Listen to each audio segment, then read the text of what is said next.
Is this a good day for you, or just another step on the road? Because thankfully you'll get that compensation, but there's so many people who haven't got to this point, who haven't lived long enough to get that compensation, Nigel. Thanks for having me on, Peter. Look, the situation it's always been a very difficult one for the community, the infected blood community, and haemophiliacs as a role. We're in a situation where this has taken, as you say, far too long. I have lost friends, colleagues when I was a board member in the UK Society, my twin brother, who died at Christmas, and also several cousins. And I'm counselling with several friends who maybe will not make it because they will not be on the liver list. Major problems for everyone, a nightmare of life for us over the past 7 years, particularly since the public inquiry has been going, but an opportunity to see light at the end of the tunnel for those families who are left, and also for those victims who are yet to be recognised. Now, the government have given us a clear indication, and I have to acknowledge both governments have worked well together in a changeover. This is the Conservatives previously and Labour now, and are they speaking with the same voice? Are they telling you the same things? They are speaking with the same voice, but in real terms, they will have their respective government slants on it. Certainly, the current cabinet minister has worked with the chair for the interim compensation authority, Sir Robert Francis, who was the original author for compensation under the inquiry, but not directly under the inquiry, under the cabinet at the time. And we are glad to see that he is in the seat as interim chair for the authority, and will take, we believe, the seat for the fully pledged authority when the time comes over the next few weeks. Okay. Nigel, I'm really, really interested in what happens next, but I also want to just remind people what happened to you in terms of your own story. Can you just tell us that? Sure, I can, Peter. My situation, I was 16. I wanted to get an eye straightening operation, which was a cosmetic procedure.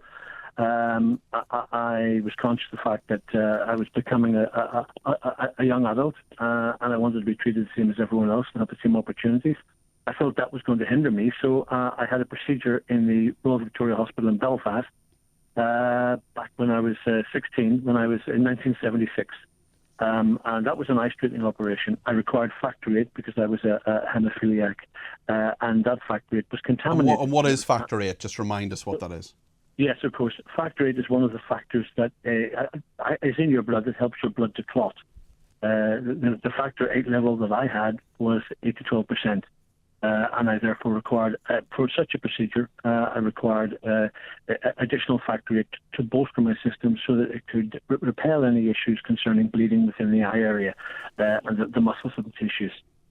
So I had the procedure in July 76, and in September 76, they were able to identify from the details that I got in the paperwork after the inquiry started that in the September of that year, I had elevations in my PCR readings, which are readings in the liver, and they were some concern.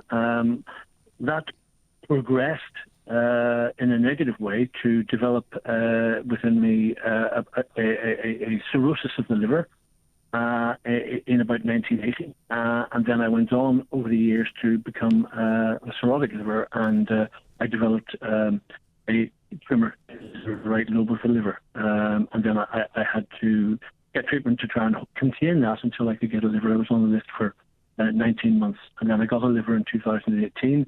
Went to King's College, had the procedure, and subsequently have survived, thankfully. Others have perhaps not. So my issue, I cleared haemophilia as a result of the workings of the liver. I developed subsequently last year diabetes 1 as a result of the steroids that I received for the liver transplant. And then I subsequently discovered that I had 4 aneurysms and 3 brain tumours as a result of the treatment for the hepatitis virus, which was pretty brittle. Yeah. And so many people like you have been through absolute hell here. Are you confident you're going to get this money soon? Are you confident you're going to get enough? Is it going to help in some way? I mean, compensate means, well, as we know, the word, when we think of the word compensation, it's meant to atone, and it's meant to make it all right. But it's never going to make it all right, Nigel, is it? Well, no, it's never going to turn the past around. I mean, my life has steered in a totally different way than it would have done as a result of this cataclysm within the health service. And it is like other people. It has been transformed. I'm a different person than I was then, not because I've put the years on, but because I've put the different experience that I've had and experiences on. And that has caused me a number of issues, emotional issues, mental health issues. I don't doubt. Of course. Real strain, Nigel, yeah. Oh, very much so. And throughout the period of the inquiry, which we were very committed to, I was a co-witness in the inquiry, as was my society. We found ourselves having to face the past every day. Yeah. And coming out of the hearings was never easy. I attended a psychologist who was attached to the Royal, which we requested to support victims in Northern Ireland. Yeah. And I found it cathartic and therapeutic dealing with her. Mm-hmm. She was very supportive and very understanding, and helped to encourage a direction and a line that we could take. Yeah. But it didn't make it easy. After each of those escapades, I was never comfortable. I was always troubled. Yeah, Nigel, you've been through absolute hell. I hope you get the money really soon, and I hope that has a transformative effect on your life